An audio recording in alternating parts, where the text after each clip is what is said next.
That will be for your conversation with President Barkin. Time to ask someone who actually knows what's going on the inside of the Fed. He will be a voting member of the Federal Open Market Committee next year. He is the president of the Federal Reserve Bank of Richmond. From my home state, please welcome Tom Barkin. And reminder, we're going to be welcoming Squawk on the Street live television about to take off. President Barkin, welcome. Good to see you. Thank you very much. Thanks for coming. Steve, all yours. Thanks, Tyler. You bet. President Barkin, thanks for joining us. Please call me Tom. Tom, and right. I'm here on behalf of the 53% of you who thought we were doing a good job. Well, maybe you got to convince the 47 that think you're doing a lousy job. 33% fair, that's what I heard. So that's all you need, right? You got a low bar, huh? 86. I want to start off with where Tyler and I just left off, 5.2% GDP growth in the third quarter. Is that too fast? And to what extent do you expect a slowdown now? Well, I've been saying from the beginning that there's a disconnect between the data that's coming in, especially in the third quarter, and what I'm hearing on the ground from talking to people, including many of you. And what I was interested in the revision is the total number went up, but the consumer spending number came down. Right.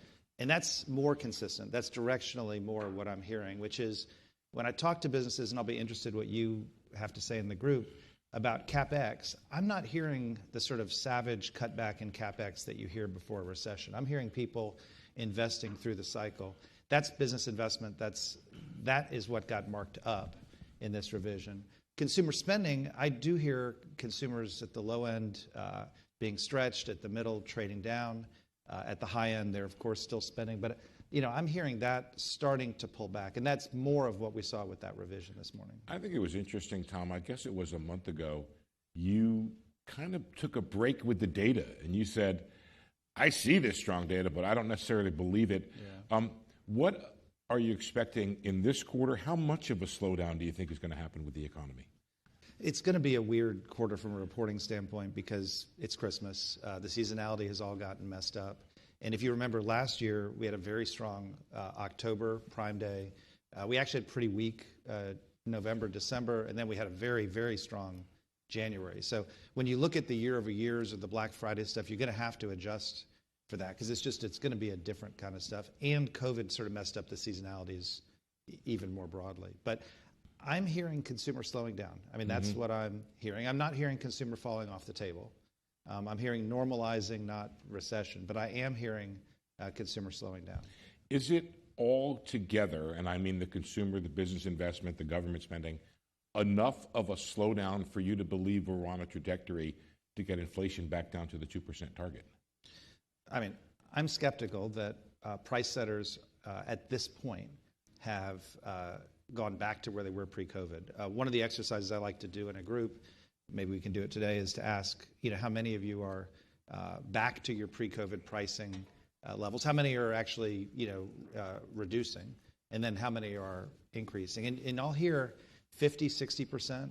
It's a lot like what you thought about the Fed. 50 or 60% will be saying, we're still increasing at higher than pre-COVID levels, whether that be because of margins that haven't fully been recovered or costs that are still being faced, wages being a big part of it, or frankly, because they can. And, before COVID, I think 20, 30 years of 2% inflation, price setters had basically just been disciplined to say, don't bring something outsized into this conversation. We don't have the ability to convince buyers to buy it. And that's been reinforced by globalization and the access to low-cost content from other places, reinforced by e-commerce, the ability to shop around, reinforced by the power of big manufacturers like the automakers and big box retailers to push back.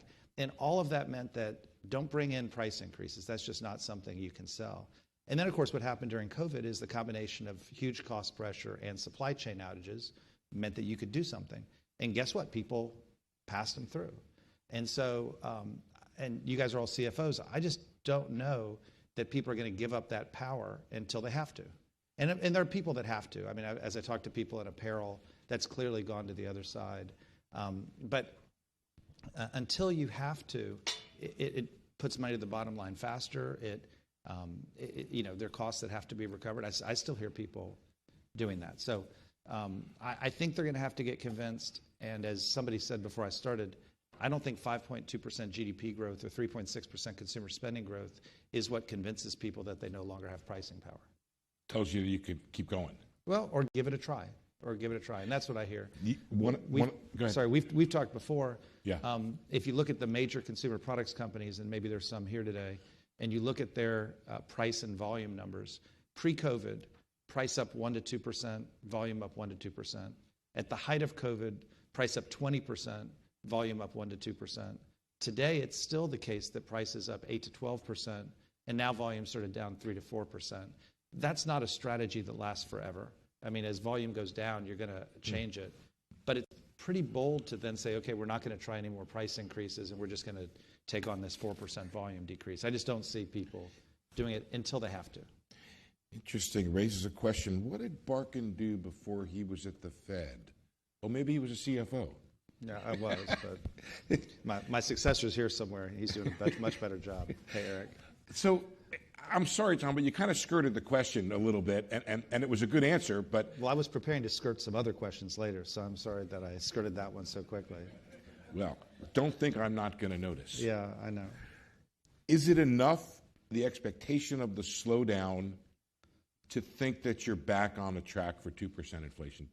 Yeah, I'm skeptical. Yeah. That doesn't mean it couldn't happen. If you dig into what's happening in inflation now, and people like to cut it into three categories: goods and housing, and then services ex housing. The goods part is clearly coming back, and all that big spending on goods that happened during COVID, has come the other way, and people who are pricing goods have clearly come down. And so you're seeing lots of negatives in lots of categories, which are offsetting some positives. And the net of that is basically back to pre-COVID levels. Great. On housing, it's still elevated. And there's a lot of people who are telling the story about how entry rents are coming down, and so therefore it's just a matter of time before housing comes down. And while I think that entry rents have clearly come down versus where they were 18 months ago, I think they're still going up. And if you saw Case-Shiller yesterday, housing prices are still going up. And so I think that's still got a ways to go on the housing side.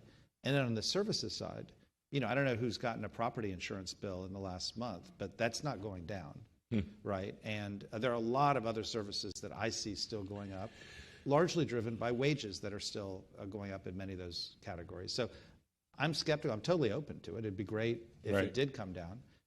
But I'm still in the looking to be convinced category rather than the convinced category. Does that mean you're also not willing to take another possible rate hike off the table? That's right. I think of this as a react to inflation sort of strategy, which is if inflation comes down naturally and smoothly, awesome. There's no particular need to do anything with interest rates if inflation's coming down. But if inflation's going to flare back up, I think you want to have the option of doing more on rates. And I guess the bigger point is there's no precision that anyone can point to at exactly what is the level of rates that exactly handles inflation in exactly the way you want to handle it. And so you're constantly trying to adjust on the fly as you learn more about the economy, as you learn more about the impact of demand on inflation. And that's what we're learning as we go. One of your colleagues, Fed Governor Chris Waller yesterday, said that if inflation keeps coming down, we could cut rates next year. What's your opinion of that? It's a forecasting question. The markets and the Fed have been having a forecasting battle, if I could put it this way, for 18 months, where the Fed has done its best to tell a story about where we think rates are going to go based on a forecast of where the economy is going to go. And the markets have had a different view on that. And, so far, I guess because we control rates, we're still right on that. But I don't see it as there's a right answer on rates or a wrong answer on rates. I think there's different forecasts out there, and there's a forecast that looks like inflation comes down calmly, and my skepticism is poorly placed. And in that case, sure, you'd react to that. On the other hand, if you believe, as I believe, that inflation is going to be stubborner than I would like it to be, then I think talking about reducing rates at this point is just premature. So does your forecast for next year at this point not include rate cuts? The good news is we get to do the forecast next week. Right. So I'm upping my forecast. How about next just week. Quietly a little curtain raiser on that? Yeah, no. All right. Okay. All right. Very good. Let me move on to this. Same notion. I'm going to come at the same question a different way. Market has 100 basis points or more of rate cuts built in.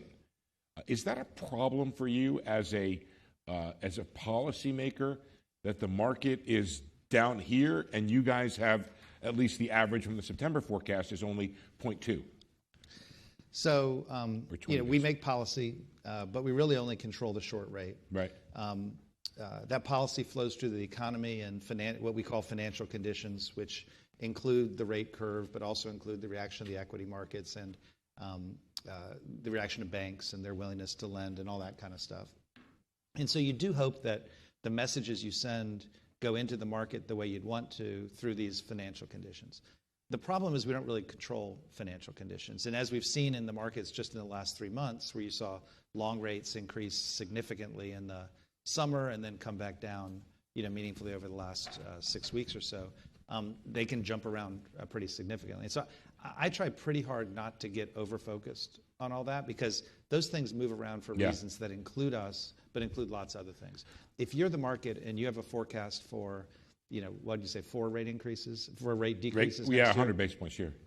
First of all, that's an average of a bunch of different forecasts. So you might have somebody who's forecasting a deep recession and thinks there are 8 rate decreases, and somebody else who thinks there's 1 or 2 at the end. And then, of course, the market as a whole might have a forecast. And I think if you look at the market inflation expectations over the last few weeks, they've come down quite significantly.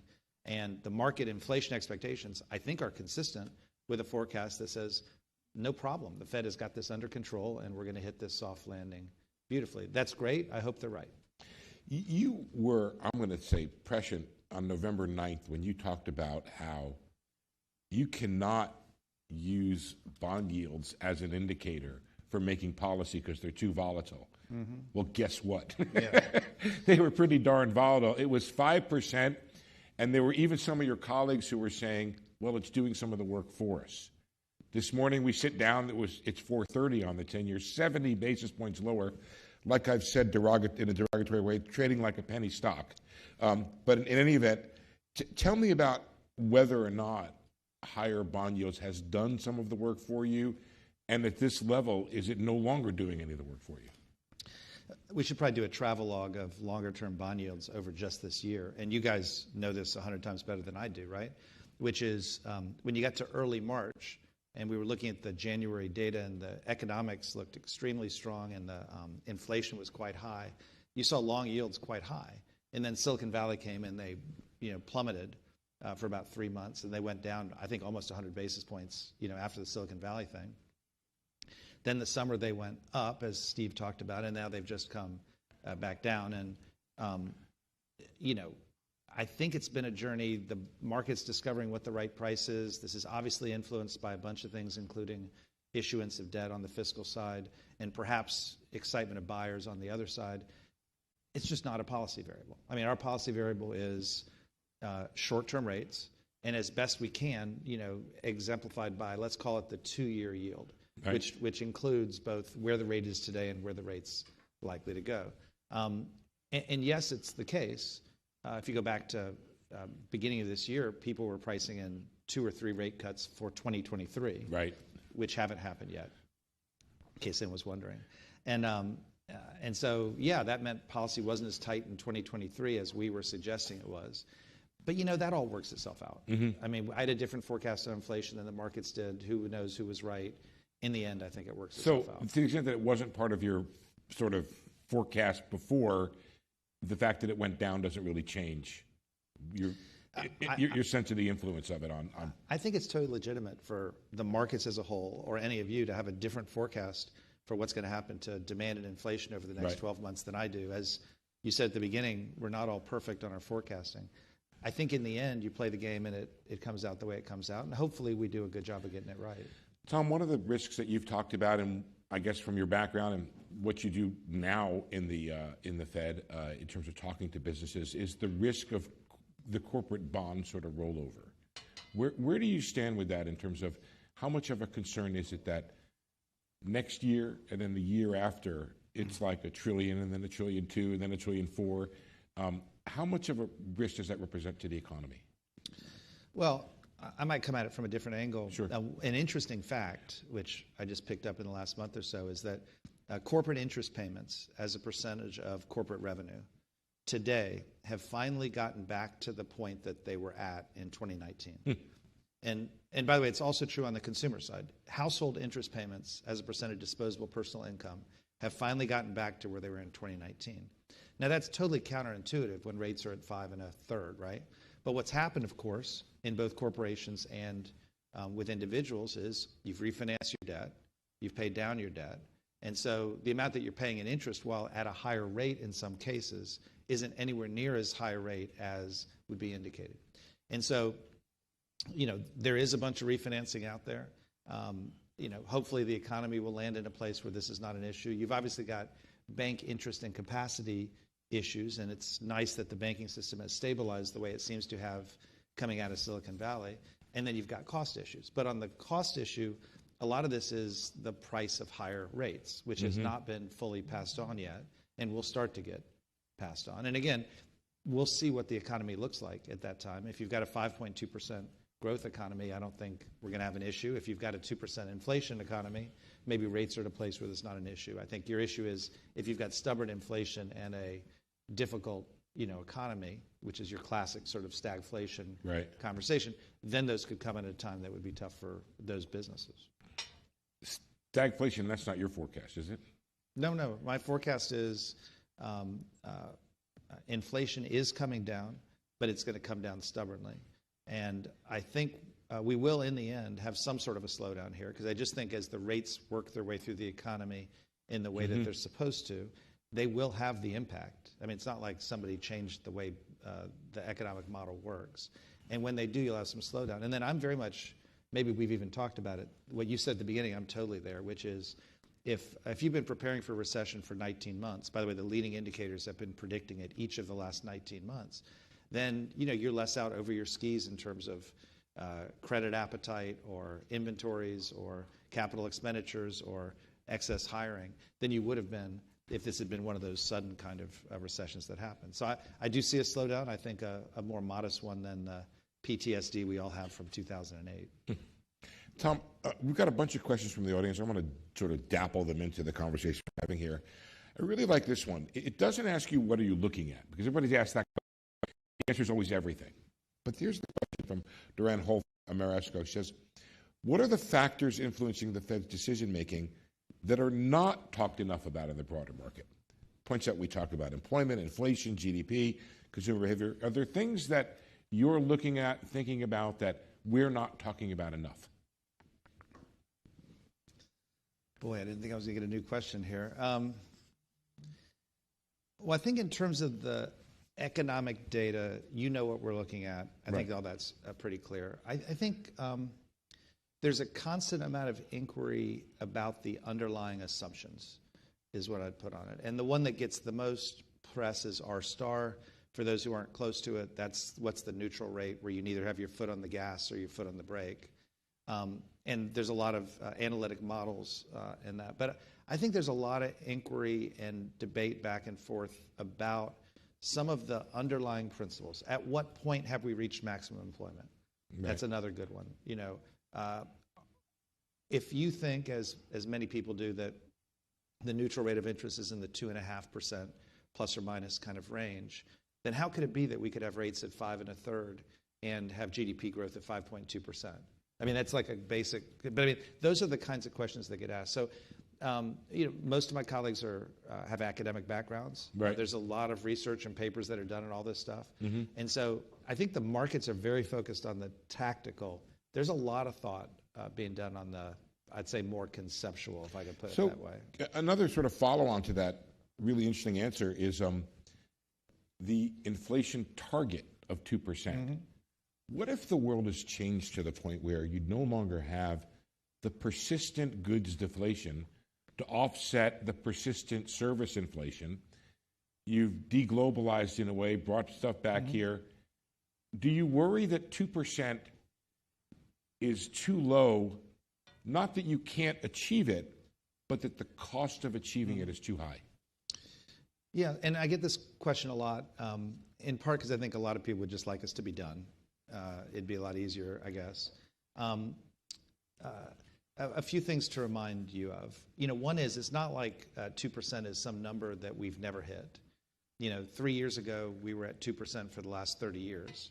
And people were asking, how could you possibly get up to 2%? And so it's not some random number that's been picked. It's a very achievable target. Second of all, during the time we had that target, actually, inflation stayed low and the economy grew pretty nicely, so it works. Third, every international country has some version of 2. And fourth, and maybe most importantly to me, the Fed doesn't have a lot of tools. It's got one called interest rates. But the second one is credibility. And the credibility that people in the market believe that when the Fed steps up and says inflation's a problem, they're going to take care of inflation. If you stop because you redefine the outcome, I don't think you keep the credibility. And I'm not sure why anyone would think we would stay at 3% if we sort of got to 3 and said, okay, we've changed the target to 3%. Once you get to 2%, which I think we will in relatively short order, then you can have a conversation about, what target do you like for the long term? I don't actually like changing the number from 2%, but I have said publicly I'm more than open to a range. And if you said the target's not 2, but it's 1.5 to 2.5, I wouldn't have a problem with that. In fact, I think it gets you out of a lot of these false precision debates about, why are you going to keep rates high at 2.357 when you're really looking for 1, and so it's something like that makes, and there are many other central banks that do something like a range. But again, that's a debate after we hit our target. Right. I really like this question from Tom Morales from Murphy Oil Company. He says, do you think the U.S. is in sufficient control of its inflation rate, or are there events and things happening outside the U.S., what China does, the Ukraine war, that affect U.S. inflation and make it much more difficult to control? So there's a lot of things that happen that you can't control. You were nice enough not to discuss Fiscal, which a lot of people bring up. Oh, I got that next. Okay, yeah, we'll hold that. Didn't you just have the senator here a second ago? He could have answered that. Oil prices is a classic example of something else you don't control. And I think you've got to take the world as it's given and then make policy against that. The word transitory, which is a bad word, but it originally came up as people thought about oil prices, because oil prices go up and oil prices go down. And you have to think carefully about how much you want to constrain or stimulate the economy in a world where you have a big variable that can go up or down. And so that's how you think about those things. And so events come in from overseas. You have to decide how much impact it's going to have on inflation. And I believe one of the big mistakes that we made back in 2021, and then, of course, hopefully started to fix in 2022, is how long these outside supply chain issues, if you want to call them that, were going to impact pricing, and what that was going to do, how much that was going to affect the rest of the pricing model for institutions across the economy. When the Ukraine thing came up and all of a sudden oil prices also spiked and commodity prices also spiked, okay, you can't bet on transitory. You've got to go do something when it's that broad-based. Those are the kinds of things that come up. Total judgment calls about what happens on the outside. We're a lot better off than England is, right? The UK has a real mess, in part because their economy is almost all international trade. Ours is almost all domestic, even though we talk about international trade a lot. Right. And so we're not vulnerable in the way that England is to other countries and what's happening to relative currencies. They're quite vulnerable. Did Paul Samuel, who said things take much longer to happen in economics than people think, then they happen much more suddenly. Interesting. Right? Yeah. So here's one. I think this is a good way to ask a question you don't want to answer. Will the Fed chair and Fed governors and presidents advise the Congress on their responsibility for fiscal policy and reducing spending, noting that previous Fed chairs have made that publicly stated, that responsibility of Congress? This comes from Vibhu Sharma from Pacific Life. Well, so for those who don't know it, Jay made his name after he retired from Carlyle. He actually made his name as a deficit hawk, and he was a debt ceiling guy. He actually went and presented to the Republican caucus on the debt ceiling and how you couldn't, play around with the U.S. federal budget. So he has a lot of history on this thing, and I'm tempted to just say, so you should ask him. I'll just say this. When we all took economics in college, we learned about monetary and we learned about fiscal. They both matter, right? And on the fiscal side, you guys know these numbers. After World War II, debt per GDP was 106% today. In 2007, due to hard work by our forefathers and significant growth in the U.S. economy over 50 years, it was 38%. Today, it's over 100% again. Trees don't grow to the sky. The risk is, of course, that at some point, the people who buy our bonds want a different rate for taking that risk. Mm-hmm. And whether that's supply-demand or that's credit risk, we'll see. But I liked your Samuelson quote. It reminded me of the Hemingway quote that said, right. You don't go bankrupt.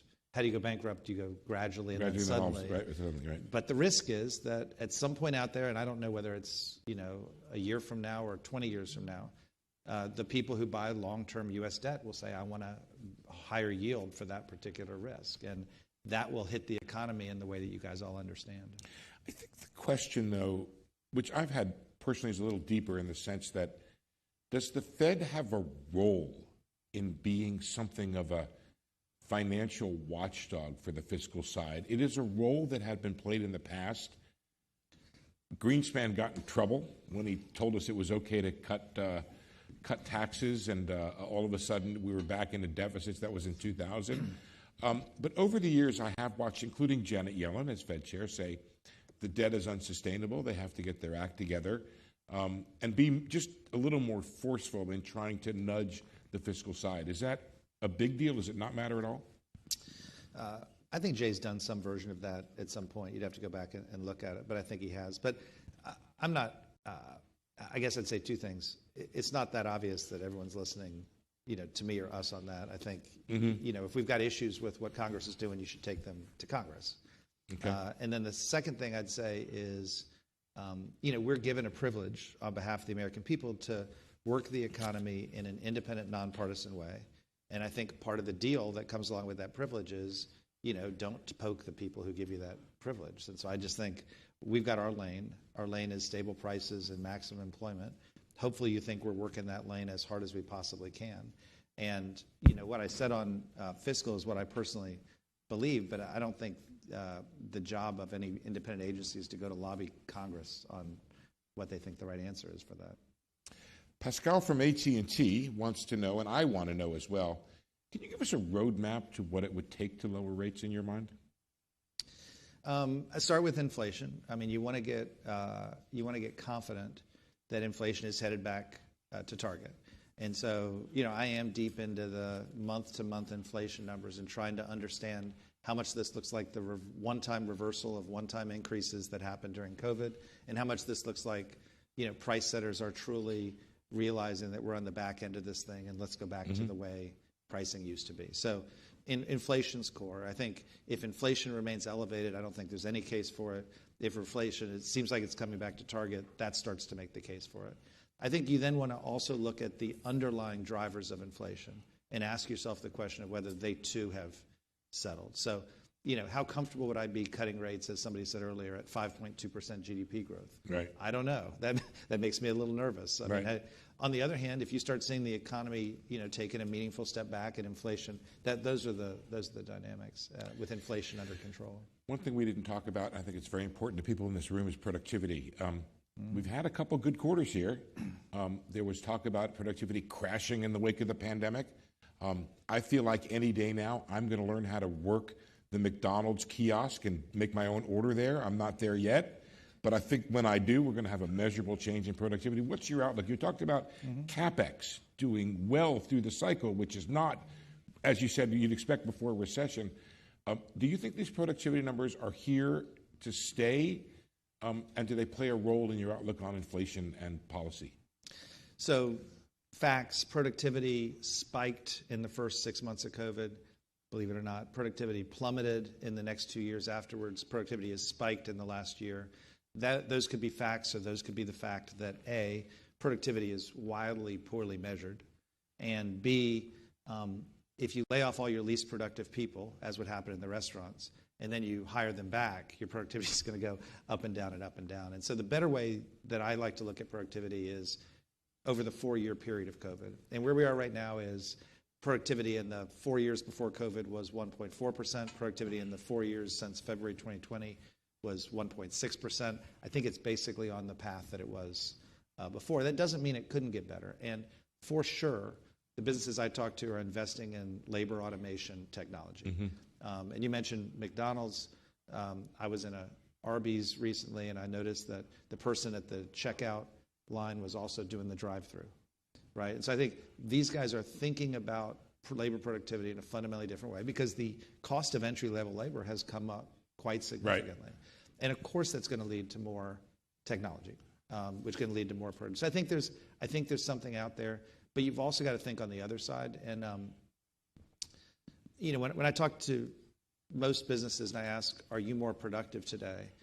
Most of them can point to their factories and their operating processes and say, yeah, here I am, we've driven productivity. And you can't find it in the numbers. And part of the reason you can't find it in the numbers is that they're not including their cybersecurity team, which used to be X and is now 30 times X and doesn't show up in the factory productivity numbers, but it is part of the overall productivity of the U.S. economy. And so there's a lot of stuff we're doing that isn't making us more productive. It might be making us better, but it's not making us more productive. And so, I do think companies are finding ways to get more productive, but there are offsets. Tom, I have 20 seconds left, and I'm going to get this question a lot. You're a voter next year. There's also a presidential election next year. How does that presidential election affect your making a policy? Not at all. And you guys would be reassured to be in the room because there's no hint of politics in our conversation. If there are politics in the Fed, it's hawks and doves, not R's and D's. And hawks and doves, as best I can tell, I don't even know the political affiliation of many of my colleagues, but cross those boundaries. And, a hawk isn't somebody who just thinks higher rates are good. There's somebody who wakes up in the morning worried about inflation. And a dove is somebody who wakes up in the morning worried that we're going to do too much on inflation, therefore hurt employment. Those are very legitimate philosophical theories. You're not dealing with a bunch of people who are in that game. And as I said before, in terms of the nonpartisan, getting in that game would be a major mistake. Tom, thank you so much for joining us. Really appreciate it. Great to be with everybody. Good stuff.